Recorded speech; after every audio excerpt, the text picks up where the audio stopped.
All right, hi everybody, and dear God, it's another installment of Ozzy and Keats. We're not great, we're just okay. John Keating, sort of hunkered down here along Lake Michigan in Grand Haven, Michigan. Ozzy at his home in suburban Detroit. Ozzy and Keats is brought to you by Meijer. Meijer brings more good to every game day, and by the Michigan Lottery for fun, for schools, and we're also brought to you through the hand-holding of Podcast Nation in Troy, Michigan. Ozzy, did you ever think? And there you go, the way to represent Meijer, and I've got my Yeti right there. Some coffee in there. Let's talk being a podcast person. Could you have ever imagined that you would be doing anything like this? I was the shyest person when I was growing up. One of those people that, you walk down the hall in school, John, they're against the wall, walking, facing the other way. I remember when I was traded in the Western League, the Brandon Wheat Kings, and Kelly McCrimmon, who was Brad McCrimmon's brother, God bless Brad. He looked at me. He was a GM. He goes, "You have to look people in the eye and shake hands." And he was kind of one of the guys that taught me how to interact with people, because I would have to when I got older. I was already drafted, so I was going to either Adirondack or somewhere the next year. So I was real shy even when I ended up in Detroit. So the fact that I had troubles getting through a small role in a play back in 10th, 11th, and 12th grade. So the fact that, one, I'm doing this with you, a podcast, and two, that I was on TV. But you remember when I first went on TV, it was a struggle for sure. I was nervous, and it was real painful for me. Just painful. It was tough because I would, but to answer your question, I would never in a million years, when Mickey Redmond suggested that I should be on TV with you and do Red Wing games after my career, I was like, what? Because I flew around the room, but that was different, doing interviews with you or doing stuff with different reporters, or interviewing guys with Ray Lane, God bless him too. You timed all these guys. It's awesome. Yeah. But never would I think that I'd be interviewing the people we've interviewed, to be honest. And a few times that we've done this in the podcast, we had some pretty celebrity people will say. I was nervous before we went on, for sure, because I'm not used to interviewing people. But it's been this little thing we've done is it's went far enough, to be honest. Are you about ready to be done with him? And we're about done. It's went a heck of a lot farther than I ever thought it would, because we would realize we do the shows at Red Wing games, and we kind of be in the studio joking around between periods, or during the game, that, hey, we should do this podcast and do this and do that, and then all of a sudden it got some legs. So to think of, we've almost had, I think I'd be guessing 50 guests. Had some really cool people on, is amazing. So it's really, I'll look fondly on it. At your passing, I'll think it's I'll really remember it being something that was really cool. And that's any day now. I mean, that's it's like all of a sudden it becomes Ozzy and Jenna. Maybe the podcast just shifts. But it's like Regis Philbin passed away. All of a sudden, and Kelly slides in there. It'll be the same for you. So, but you even look back, you get the Lions coach, Jimmy Leland. You're talking about some pretty cool people to have on our podcast. Iserman, right. Iserman. We've been lucky. Really good guys, and we've been real lucky to have the people we've had, and it's been good. But room for improvement, for sure. Longevity, who knows? But we'll keep it going. Hopefully, get some other real cool guests on here in the future. Could you have could you recall when Mickey said to you, you should be on TV, and so you were driving home thinking about that? What thoughts did you have about the prospect? No way, because I was, I used to watch when Darren Elliott, who is now in Las Vegas, I'd watch him, and I'd watch people on TV. I liked the Coach's Corner back in the day on NHL on CBC. Sure. I would watch the Red Wings on TV when I was in Adirondack, for that matter. I believe it was past then, so Mickey was on there. It was, yeah.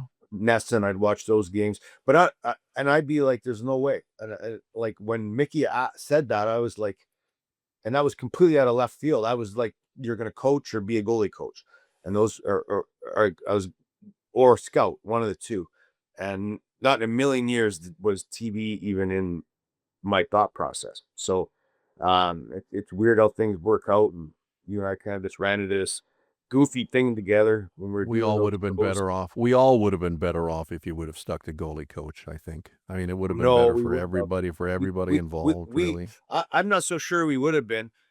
I'm thinking of all the goalies that I coached Mrazek for a few years in Grand Rapids. Didn't go as well. Didn't turn Yeah. out as well as you would have hoped. Thomas McCollum, all these young guys. He was in Toledo at the time, so I enjoyed it. But then I remember Ken Hall said, you're either gonna do TV or you're gonna be the goalie coach. Which one do you want to do?"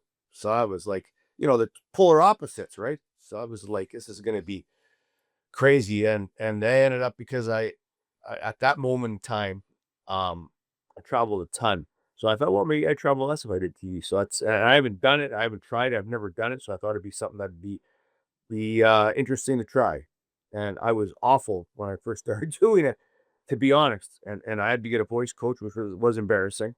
I had to go to the studios of Southfield. You know where that is. What did the voice coach teach you? Just raising my voice and how to hit certain Don't mumble. words. Don't Yeah, mumble. don't mumble, hitting more words, more powerful. But think to yourself, you're sitting at a table more or less by yourself or with another person, woman. And it's not that she didn't know what she was doing, but it was not, I wouldn't say it was embarrassing. It's more of a pain in the ass to do it. But in the end, it did help me a lot. So not in a million years I think I'd be on TV with you or ever have a voice coach. Think of those two ridiculous things. I know. You mentioned Coach's Corner, and Yeah. kids who grew up in Detroit are well aware Mhm. of Don Cherry on Hockey Night in Canada on Channel 9 and in all across Canada. What Mhm. was it like to be? What was it like to be a kid Well, Saturday night watching hockey? it was the best. In the western part of Canada. It was the best. We had a basement, not finished. So I mean, you probably know what that looked like. Just cement with the poles in the middle. We had our Sure. nets. We had our sticks. We played between periods, except for when coach's corner was on. You'd hear the music, and then his dog Blue would bark. That was time to get to the TV and see what Don Cherry had to say, because it was always entertaining. But you back then there wasn't games on every day, so you didn't get a chance to see a lot of your teams or your favorite players. Maybe once a week, and you hope that they were on. We got a heavy dose of Edmonton Oilers and Calgary Flames. I never seen the Detroit Red Wings, which is original 16, play a single game until they played the Edmonton Oilers in the playoffs back in the day. Mhm. I didn't even never Wow. knew Steve Eiserman. Wow. Never saw any of the Red Wings. I knew of them because you'd get hockey cards and Sure. you'd read in the paper, you'd see the standings, but never did I see Detroit play ever until they played against the Oilers in the playoffs. So that those, you cherish those Saturday nights because you get a chance to see Wayne Gretzky, you get a chance to see your favorite players play, hopefully. So, and whenever you got a chance to see maybe Toronto would go on every now and then, that was a big deal too. But it was very, it wasn't like today where you can get everything right away. You had to wait to see those games, and there was going to be no highlights, and there was going to be no other ones. And when Don Cherry is talking and he's saying these Oh, yeah. outlandish things, at the time, Mhm. I think everybody looked at each other. It's just like, well, can he say that on TV? I mean, Yeah. can actually, I mean, Well, it goes it was stunning the things yeah. that he would say, and that made him something of a groundbreaker. In no particular order. That at one point in time, you'd say the two most popular people in Canada were the Prime Minister and Don Cherry, and they could Yeah. flip flop either way, one or two. Don Cherry was a treasure in Canada. They used to love that show, Coach's Corner. He'd come on. That was something nobody missed. It was one of those things where, like I said, the dun, dun, dun, dun, dun, dun, you know that song. Dun, dun, Yeah. dun, dun, dun, dun, dun, and you rush to Please the don't TV to sing make sure anymore. you didn't miss Now we it. got to get lawyers involved because there's music that on the podcast. We've got to check with CBC and make sure it's okay.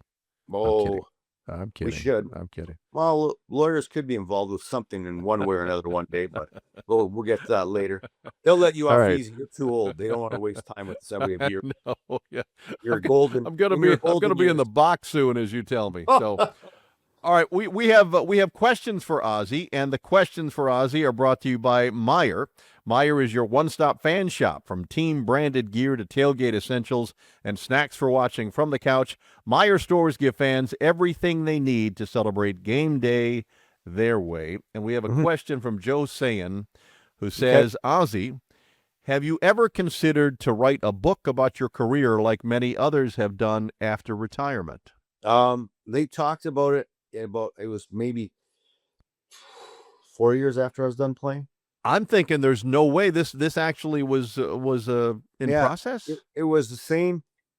I don't even know, a company, I would say, or somebody. And can I say Art Regner was going to write it and somebody else was going to write it? Sure. Former Red Wings broadcaster Yeah, Art Regner, and WDFN. it was kind of getting off the ground a bit. I just didn't feel like it was necessary. I always thought, writing a book about yourself is weird. I wasn't so sure anybody wanted to read about it, but maybe one day as I get older, it would be. I don't even know what it would be about. If it's just strictly my career or teaching goalies, or that's the thing is I'm thinking about it. Like, is it necessary? I always say, is that necessary? I Like, I know, don't really I think it's know. necessary. That's why, so it was almost off the ground, and then it never made it. So Well, I mean, thank goodness. I think you have to read a book before you can write a book, and Yeah, that knocks you out, right away, because I'm not sure you've ever really yeah, read a book. B, the stories about stuff that happened off the ice, which we've shared some of yeah, here over time, would be the stuff that people want to read about. yeah. And That's the stuff they'd C, want.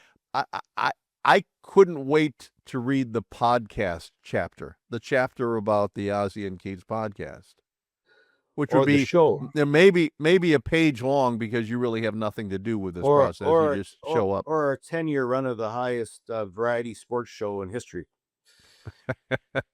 The Red Wings pregame show, yeah, pre and post game show. I mean, Oh yeah. again, it was great fun, and we've talked about it. Just when you and me and Mickey on the post game show, Oh even yeah. after a game that didn't go particularly well, was great fun for us, and almost never did we actually talk about the game. We talked about No. other stuff that My seemed to favorite was that I told you capture that our fancy. opening night game for the Red Wings. They had a fantastic win.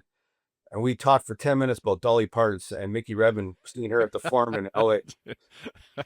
Opening night for the Red Wings, a huge win. We're off to a great start. What are you talking about? Dolly Parton and Mickey Redmond at the farm in LA.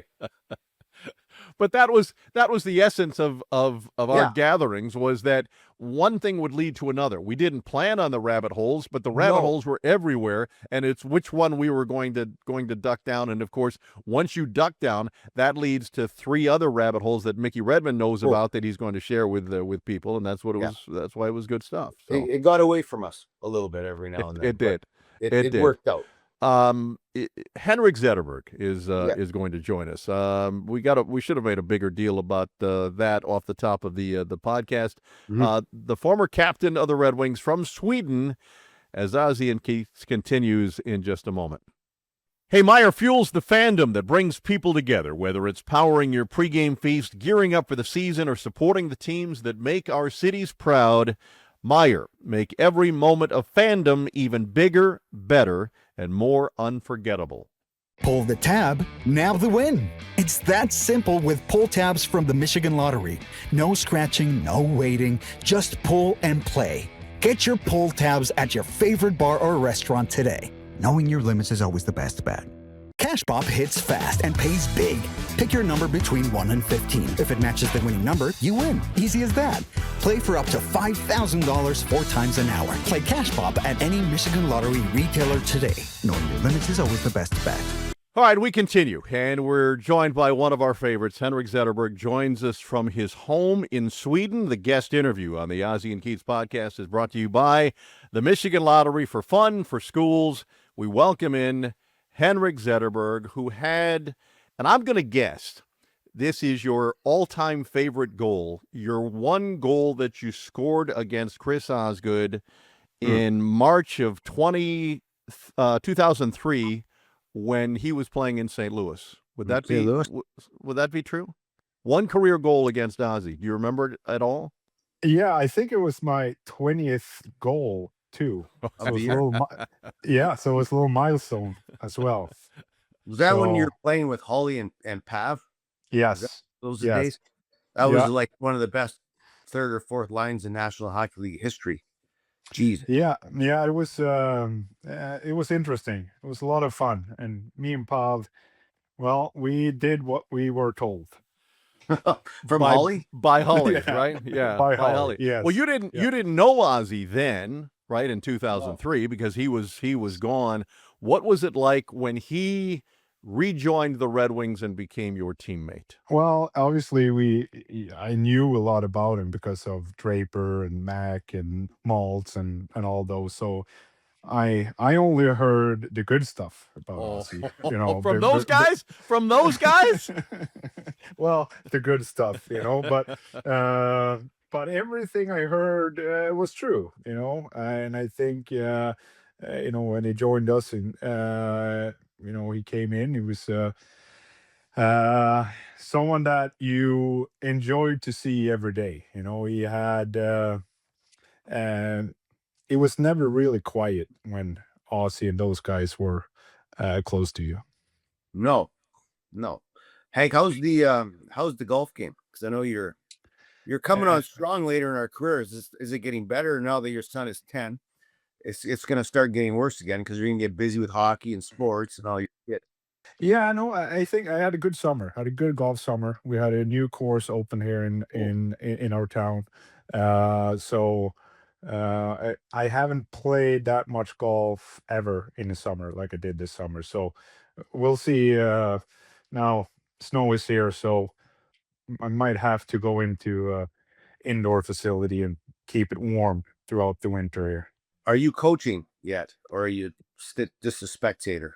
No, I'm moving pucks on That's a Luva's good team. choice. That's a good Yes. choice. Yes. So now we have a good Louis 10. So his team is a good group of guys. We have the coaching staff are awesome. So we have a lot of fun.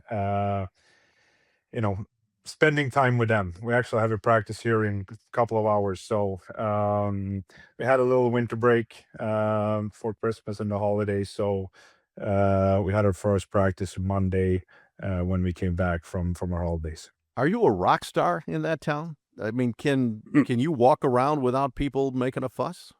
Oh yeah, no problem at all. No problem at all. What So what about if you were to walk back in Detroit? Were you a bigger deal in Detroit than you are back home in Sweden? I think I'm more recognized. I was more recognized in Detroit than I am here, I would say. Um, the town we live in now is my wife's hometown, so I would say she's a bigger rock star here than I am. So So Good answer. just so I understand, you went where you were told to go by your wife. Is that what you're suggesting here? Your wife said we're going to live here, and you said okay, honey. Right? That's a good and move. al- That's a veteran move yeah, I right there. know. And also way better golf courses down here. Longer seasons than up north. So we're spending time. We actually were up at Christmas in my hometown with my parents and my sister. So, but it's a 12-hour drive up north. So, Oh my. um, and then you have another 10 hours till you get to Homer's hometown. So yeah. So Homer doesn't see the sun that often nowadays. You see any of the guys in Sweden? Z? Yeah, I do. I see Croner a lot. All right. Lilia is only 25 minutes from here in the All right. summertime. Now he's coaching in Swiss. Um, Oh, so I see some of the guys. I see, when Draper comes over and do his scouting trips. See Clears when they come over here. So it's um, Homer and Lidstrom, I see once in a while. So it's fun when you reconnect. I was doing a little digging and I was reminded of this and it came back to me. And some of the faces, some of the people that you just mentioned are in a spectacular picture when you got married, 2010, I believe. Um, and everybody was wearing the striped old school. There it is, right there. The Yeah. bathing outfits. Take me back to what that weekend was like for you. Well, that was a big weekend, and especially when you look at all the mix of people there.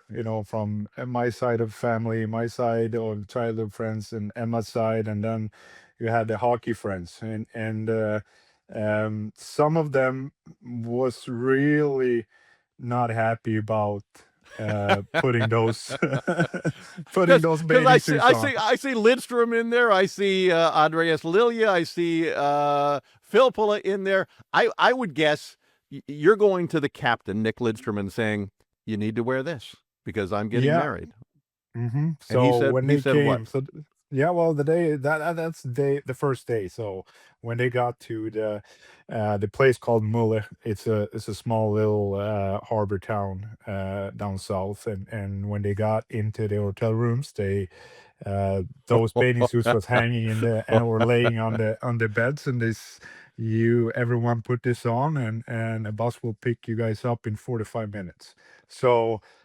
And I know the last guy who actually put it on was Pavel Datsuk. Oh, He was not happy about this, and he looked out probably 20 times outside to see if anyone else was. He thought it was just him. Uh, but as soon as when he saw Lidstrom put him on, he put him on, but he was not happy the first day of the wedding, Pavel. But it was a good icebreaker. It's a good icebreaker for everyone. Well, you mentioned you mentioned playing with Pav and with Brett Hull. Tell me about that dynamic when when you learned the kind of player and person Brett Hull was and is. Well, it was my first year I came over there. Never went to any pre camps or training camps or rookie camps. Or my first year when I came over, we started.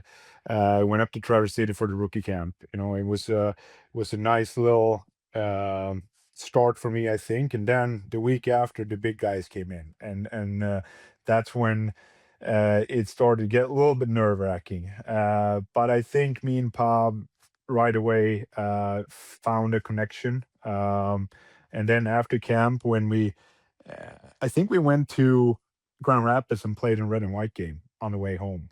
And that was the first time I played with Holly, for the red and white game. And we all know that he's not a big fan of like preseason games or red and white games but that was the first taste of him. And then I think my first road trip, I think we started on the West Coast. I played with Shani and Sergey, I think, for the first three games, which was also amazing for me coming in yeah. from Sweden and played with those two.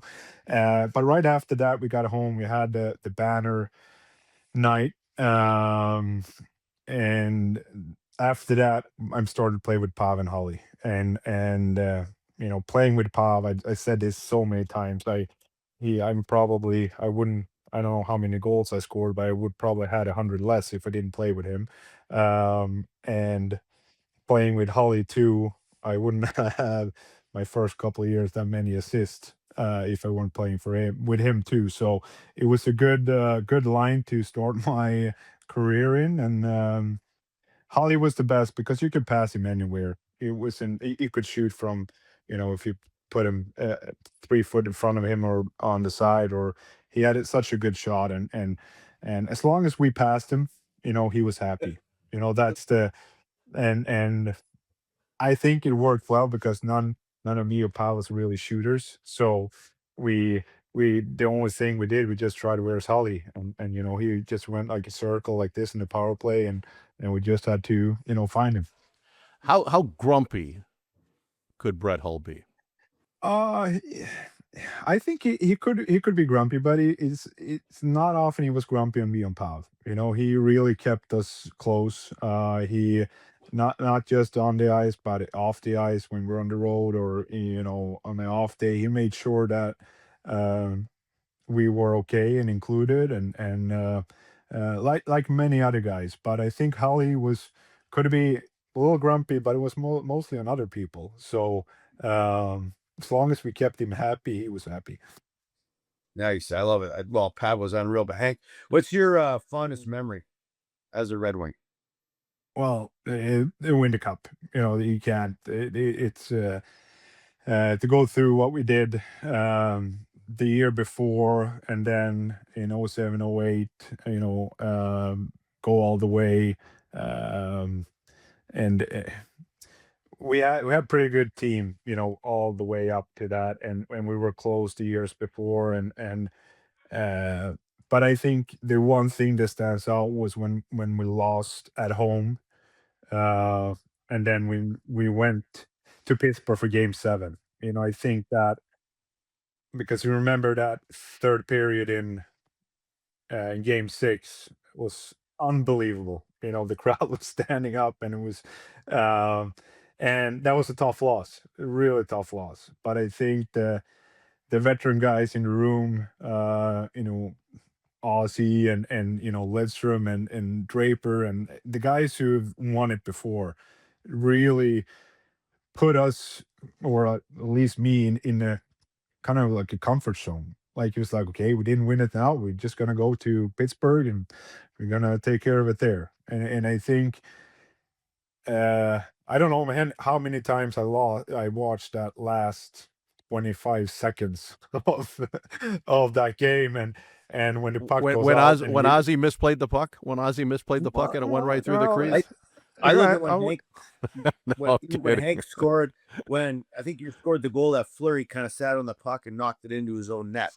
So like the circumstances that happen in order to win or lose it's unbelievable. Like there's so many breaks, so many moments that you remember so vividly. And that was one of them for me because it was 2-1 for us, I believe. And when it was a back and forth game and you were able to make it 3-1, and then it was seatbelt time from that point on for us.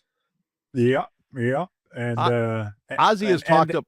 Sorry, Hank. Ozzy yeah. has talked about this. What are your recollections of the flight home from Pittsburgh after winning the cup, and the gathering that awaited you at the terminal in Detroit Metro?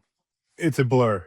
That whole, I think going into locker room, that celebration, and the flight home, and the gathering at the hangar when we got back, um, all that week, I can't really say what we did during those days because it's all a mix of uh, unbelievable time.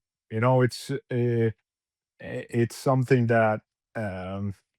You will love to do again, but I'm so happy that I done it once. And that parade downtown, and um, moments at Shelly's bar, and that whole that whole week is just amazing. And so glad I was able to do it, and was able to do it with the guys that I'm still in contact with. We see now when we had the 100 years anniversary, so Dally, Drake, and it was, so many memories with guys that you don't see that often, but when you see them, it's the memories just comes back, and it's just makes you happy.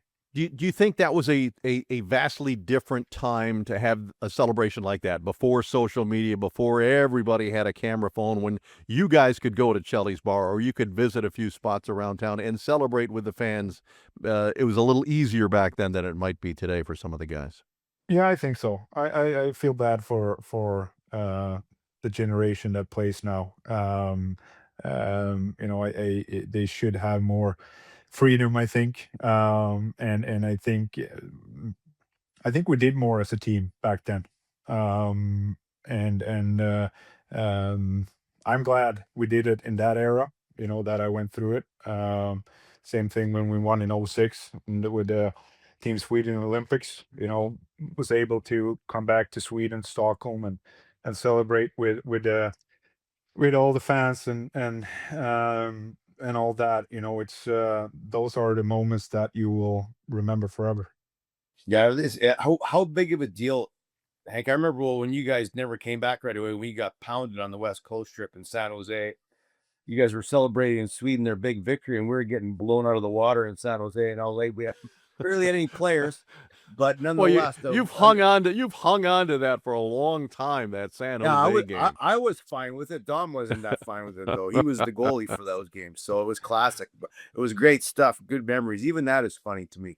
But how big of a deal is that in Sweden, Hank? Because the Olympics are coming up again for Sweden. Well, it is a big deal. I Yeah, think national team to Kroner is it's big in Sweden. We saw it now for the juniors when they won the yeah. gold. Uh, the whole country just comes behind them. And it's and for the World Championship and Special Olympics. Olympics is the biggest, um, and that year too when it was the last chance for Lidstrom, Forsberg, Sundin, Alfredsson, and Yeah, for great us names. in the younger generation, I was 26, Kronwall was 25. Um, that generation to be able to play with our idols in the Interkroner and go all the way and win the Olympics, and for us to have the chance to come back, I'm so uh, thankful to Detroit organization and for letting us do it. Not all of the players was allowed to stay, and the majority of the guys was able to stay and fly to Stockholm, um, and I remember the day after when we met at the airport and we were flying to New York, and we had like 30-minute layover or something, and then we flew down to LA, Mhm. and that's probably the least I've been awake on two airplanes in my life. It was a good good Good, 20 hours sleep good there. chance to recover. Yeah, Yeah, yeah. yeah. And the fraternity of the Triple Gold Club is so select. How much does that mean to you to be a member of the Triple Gold Club? It's cool, especially when you see the others that are in it, and it's not easy to do it. I think the world championship is probably the easiest because it goes every year. But then be able to win the cup, I think to win the cup, you have to first of all be in a great team, and you got to be lucky, you got to be healthy, and everyone got to play at their best to go all the way. I would say us. I don't know if you agree, but the year after, I thought we almost had a better team, Yeah. but we didn't. But we didn't find a way to win. And there's so many good hockey players that played in the NHL for so many years and they haven't won. So to win the cup, to win the world champs, and then you add the Olympics that goes every fourth year, and uh, it's not set all every time that the best could be there either. So and in the Olympics, it's it's from the quarterfinals and in. You got to be good. You got to be lucky. You got to win those three games, and to be able to do that, uh, and being that triple club is something that it is special, and but it's in the same time you got to be lucky to be part of those teams. Ozzy, you've talked about that, right? You almost cling more to 2009 when you didn't win than Yeah. 2008 when you did. Well, we had some injuries that year that some people knew about, others people never knew about. But it's hard to win. So that's why you got to cherish the moments when you do. Like '08, nobody expected us to win that year. We had an older team. We had some great younger players, but that was something when you look back on it, you never will take for granted ever. And in '09, it's just in the fashion we lost in '09 because we were at home in game seven. We had actually played great in game six. We should have won, and Fleury played outstanding. We had so many chances to score in the third period. It just didn't happen. And same with game seven. So it was just no matter of whether you want to say we ran out of gas, we had injuries, it's still in the end, it's hard pill to swallow, and one of those things you never forget. Losing that game seven at home at Joe Louis. How's your back, Hank? It's good. It's good. I feel Good. I feel good. It's um But how tough was it in your final few seasons of playing through that, around that, over that? Well, it for me it was something that I was used to doing. I think it's just that it took a lot of time. It took a lot of time to get ready. It took a lot of time to prepare yourself for practice, for games, and in the end, it was more that you put so much time just to be on the ice, and you couldn't really be a factor. And I think that was kind of what you know made the decision in the end. That uh, but as soon as I stopped playing and stopped doing the grind and stopped doing, it slowly got better. Obviously, I got to take care of myself, and I can't really say I work out as Draper does right now, but I gotta stay active and do stuff, and Yeah. then I'm fine. Does anybody want to ask me about my back, because I'm carrying Ozzy on this frickin' podcast? I mean, it is aching all the time from the weight of the podcast that I'm carrying because of the goalie. I mean, you can appreciate that, right, Hank? Oh yeah, 100%. It's not easy. Nothing, Ozzy, nothing.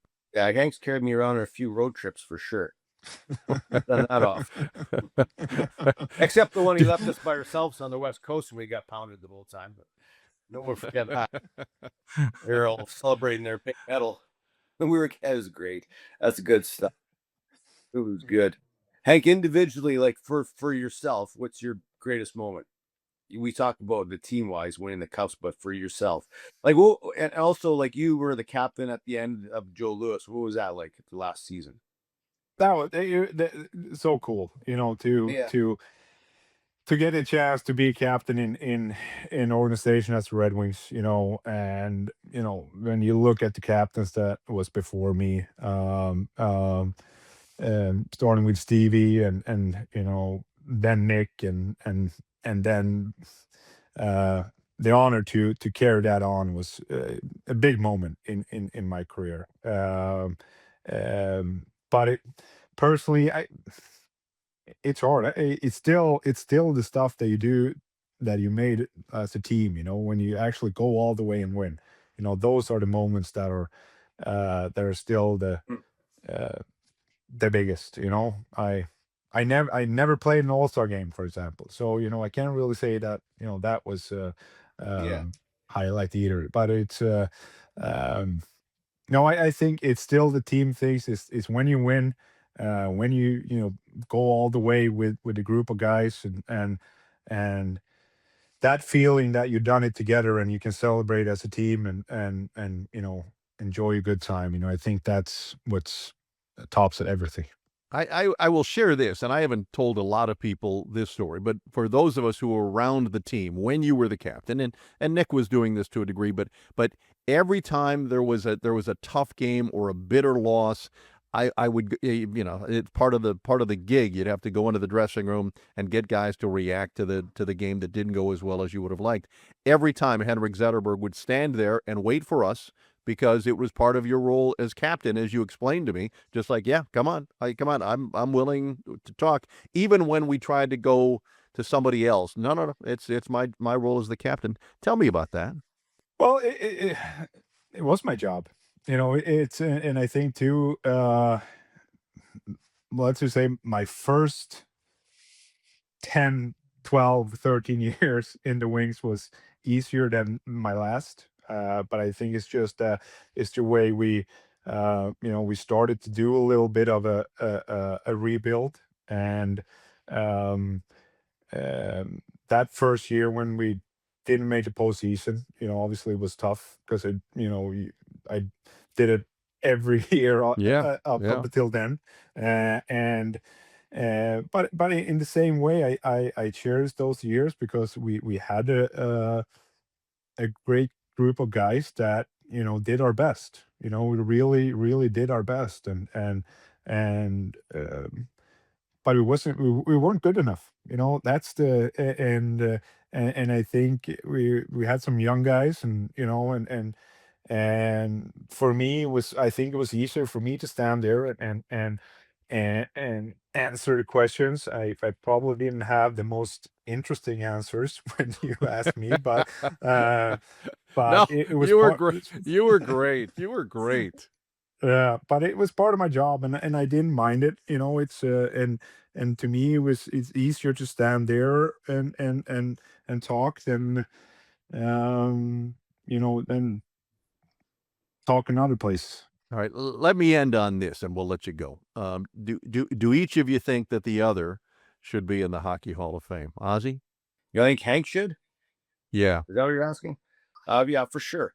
It takes time with players like Hank and with goalies like me, but for Hank, it's being a complete forward, 200-foot player, very, very good at everything. It's easy for a guy that scores 60 goals a year. I mean, a guy like Brett Hull, like we spoke of, to get in right away. But I think eventually Zetterberg will get in, and he'll look just as fabulous as he does today, as he does then, because him and Lundqvist are tied for the two best looking Swedish hockey players of all time. Yeah, I know. It's disgusting. But it takes time for players in that category, because it's guys that score a ton of goals or get a ton of points. I mean, those guys are easy. It's the other guys that get debated, but eventually they do end up going in. So one day, Hank, maybe we'll get up there. It'll take us a little while to get up the stairs, a little while to do the speech. You won't be able to hear us. And hopefully you don't put us on last, because it might be too late for us to stay up that late. So, but hopefully one day. Well, and you say it would be too late to stay up. I'm knowing you that there Well, might be some ginger ales involved before you get a chance to speak, no, and that would be I was would be there. spectacular and tragic at the same time. I was at Mike Vernon's, and he was, I believe, at that point, the oldest player there, and they put him on last. I'm like, you can't do that. I mean, he was getting tired, but yeah. And it's long. Like, it is a long ceremony, all the speeches and everything. So, but Vernie did fantastic. But hopefully Z will be in there one day for sure, and they'll be celebrating both here in Detroit and Sweden. Hank Ozzy should be in, don't you think? 400 wins. Oh my God, yes. Yes, yes, yes. No, he's an all-star in my books any day. And I think too what else you've done throughout his career, and I think it's easier for us that played with him to see that, so in but as Ozzy said, it's not easy. It's not easy to get in there, but hopefully, you get in before me, and hopefully both of us. It would be fun if we get in the same time. Oh, it'd be spectacular. Oh That my would God, be it'd be awesome. Yeah, I want to be there for that. Hey, you look like $1 million damn dollars. Thanks for joining us Thanks, here. Hank. All the best Yeah, to the no, family. thank you, guys. And Yeah. hopefully we'll see you in Detroit before too much longer. Thanks, man. Oh yeah, I'll be in soon. All right, the great Henrik Zetterberg joining us. Stay right there. Ozzy and Keats continues in just a skosh. Win up to $6 million playing instant games from Michigan Lottery. Over 100 thrilling options from $1 to $50. Instant adventure, any budget. They're instant fun for everyone. Knowing your limits is always the best bet. What do anniversaries, game day scores, and birthdays have in common? They could be your winning Michigan Lottery Daily 3 and 4 numbers. Turn your personal moments into a shot at cash. Go ahead, play favorites. Knowing your limits is always the best bet. Okay, and just a thought on how good it was to see Henrik Zetterberg again from his home in Sweden. We didn't get into your particular best Hank memory, but how good was he? And particularly on that shift that won him the Conn Smythe, that penalty kill shift where he was on the ice for 2 minutes, I think. Yeah, he's one of the best two-way forwards I've ever played with, defensively and offensively. I remember that because it was our two good friends, Dallas Drake and Chris Draper, in the penalty box, which I have a fantastic photo on my phone of them in complete stress mode in the penalty box. And Henrik Zetterberg came out to save them. What I do remember of that shift is Pittsburgh is moving the puck around real good, and they're trying to hit Crosby backdoor. And Zetterberg, who's a forward, came all the way down and actually prevented a great chance or possible goal. A couple times for Crosby backdoor, and for Zetterberg, he always loved playing against the other best players and outplaying them and shutting them down. And when we speak to you here, it's not about his individual accolades or points. It was always about the team for him, and those are real statements by him. That's not a bunch of BS for Zetterberg. He was always like that. He was a great leader. You think of the captains the Red Wings have and how fortunate they are.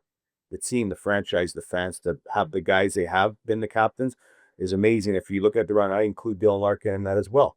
And he's the Red Wings captain now, but just amazing leaders that the Red Wings have, and Henrik Zetterberg deserves to be in that category. And hopefully one day he'll go in as the best looking Swede Hall of Fame.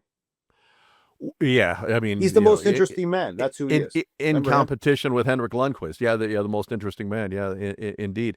And you know Chris Draper as well as anybody. Yeah. If the Penguins had scored when he was in the penalty box, how angry would he have been? How much would he have seethed about that? Fuming. He was fuming. Him and I were flying back. I ran him. He was scouting, and Wings game. We're on the coming back, I believe, from where do we stop at? Back from a West Coast trip somewhere. And I showed him that picture. We were crying, laughing on the plane. It was like old times where he came back and sat beside me. He was out of the coach's area for 1 second. Yeah. Came back with me where I would sit like across from Ken Daniels and in the media section on the plane. Ooh, it's a big section. And I can't believe I'm in the media section, by the way, but I am. I've done everything on the plane but fly it, by the way. I have sat in the cockpit a few times. Well, we'll get into that another day. And we know you've served beers a time or two on the plane as well. Have. So yeah, And- right, okay. And we were laughing so hard. It's great to go through those memories now that it worked out good. But we immediately text out to Dallas Drake, and I believe he said that he almost threw up in the penalty box, and Drapes was laughing because he couldn't even look. And he said he remembered when he was in the penalty, he couldn't even watch because he had his glove over his head. He was just in a panic mode, he said. And then he goes, that wasn't a penalty. And he ended up running somebody. It was right away on a penalty kill. So, I mean, those would be great to get those guys on and talk about that moment too, because it's from their perspective. Sitting in the penalty box for almost 2 straight minutes. I think we were up 3-1 at the time. Oh, I know. Right? I know. Late in the game. It was kind of 7 minutes left. And you're trying to win game 6 in Pittsburgh to win the Stanley Cup after you lost game 5 in triple overtime, I think it was, or double overtime. So you speak of stress moments, but Drapes and I we were crying, laughing on the plane. I believe might have been after a loss for the Wings too. So I don't think Todd would understand. He was there with us too. Who was the official when you saw he was working one of your games where you thought, oh dear God, no? Because for whatever reason, you had a feeling that he was out to get your team. Paul Stewart, great guy, but yeah, he's a beauty. But he had a bit of a temper on him. Him and Stevie did not get along. Whenever we had Paul Stewart, you knew for sure that we'd be in some way, shape, or form in the penalty box or killing off some type of penalty. There's times he was decent and he was good to us, but not a lot. Whenever we had Paul Stewart, we would know who the refs are. And you'd look on the sheet to see who they are that particular night. And back then, the refs were more, I believe, like more personable, more part of the game, talking more. You'll see a few like that now, but not as many as they were then.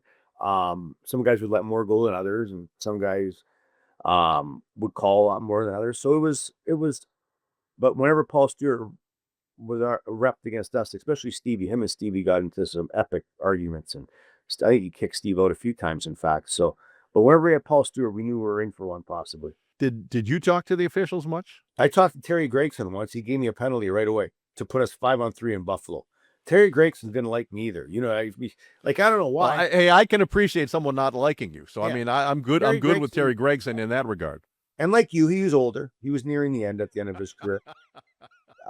So he didn't have as much patience. He had a temper, and he took it out on me. But Terry Gregson was, he wouldn't let anything go. He'd be more all over you, and he'd be real tight to the caller, and he would call everything. And if you talk back to him at all, some refs you can have a conversation with and have a little bit of an argument. I would think like an umpire would have with a manager back in the day. Yeah. And other ones, you couldn't say a word. Terry Gregson, one of those guys, you talk back to him once, twice, gone. You're getting teed up, or you're getting a penalty for sure. And that goes against the person that we know you to be, fairly quiet for the most part. I am not in the heat of competition. I am. You'd start docile. chirping. No, I'm docile. Like if I get into an argument with somebody, you or anybody else, I'll feel bad after. Jenna. Yeah. Jenna? I'm not one for confrontation. I don't enjoy it. I like everybody to be kind and like everybody. Oh my God. So when Oh you and my I get in those God. fights, which if people could see you the way you treat me before we get on this podcast, they would know why you and I get into these things, yelling and screaming at me. It's like crazy. There's a bit of a rant this You know morning. what? You know what? You're like those police chiefs in those old cop shows that yell at like detectives all the time when they come in. Get in my office. Get in here. And then you get yelled at like the guy off Bad Boys. The principal, the principal. All right, Yeah. that's a good place to end it. We should have You ended mad? it You maybe mad? 5 minutes ago. No, I'm not Yeah. mad. No, we're good. No, we're good. We thank everybody for watching and listening. We were thrilled to have former Red Wings captain and former Red Wings great Henrik Zetterberg with us. We thank our terrific sponsors, Meijer. They bring more to every game day and to the Michigan Lottery for fun, for schools. It's always fun on Ozzy and Keats, and we'll see you next time, everybody. Ozzy and Keats is produced by Zachary Davis and Bill McAllister and proudly distributed by Podcast Nation in Troy, Michigan.